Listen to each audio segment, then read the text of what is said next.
ഇന്ന് വളരെ കോമൺ ആണല്ലോ കുട്ടികളിലെ ഡാൻഡ്രഫ്. കുട്ടികളിലെ ഡാൻഡ്രഫ് ഉണ്ടാകാനായിട്ട് പലതരത്തിലുള്ള കാരണങ്ങളുണ്ട്.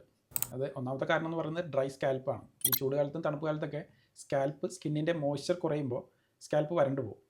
ഇതോടെ ചെറുതായിട്ട് പൊടി പൊടി പോലെയുള്ള സ്കിൻ ഫ്ലേക്കിംഗ് ഉണ്ടാവും. പ്രത്യേകിച്ച് എ സിയിലൊക്കെ കൂടുതൽ സമയം ചിലവഴിക്കുന്ന കുട്ടികളാണെങ്കിൽ ഈ വരണ്ട സ്കാൽപ്പ് അത് കൂടുതലായിരിക്കും. രണ്ടാമത്തെ കാരണം എന്ന് പറയുന്നത് ഫംഗൽ ഇൻഫെക്ഷൻസ് ആണ്. സ്കാൽപ്പിൽ സാധാരണയുള്ള മെലാസീസിയ ഫംഗസ് അമിതമായിട്ട് വളർന്ന് ഇത് സ്കാൽപ്പിൽ ഇറിറ്റേഷനും ഫ്ലേക്കിംഗ് ഉണ്ടാക്കും. മൂന്നാമത്തെ കാരണം അലർജിയാണ്. ചില ഹെർബൽ ഓയിൽസ്, സെൻറ്റഡ് ഷാംപൂസ് അല്ലെങ്കിൽ ഹെയർ ജെല്ല് ഇതെല്ലാം സ്കാൽപ്പിൽ അലർജി ഉണ്ടാക്കാം. ഇതുമൂലം സ്കാൽപ്പിൽ റെഡ്നെസ്സും ഫ്ലേക്കിങ്ങും ഉണ്ടാവാൻ സാധ്യതയുണ്ട്. നാലാമത്തെ കാരണം എന്ന് പറയുന്നത് കോൺടാക്ട് ഡെർമറ്റൈറ്റിസ് ആണ്.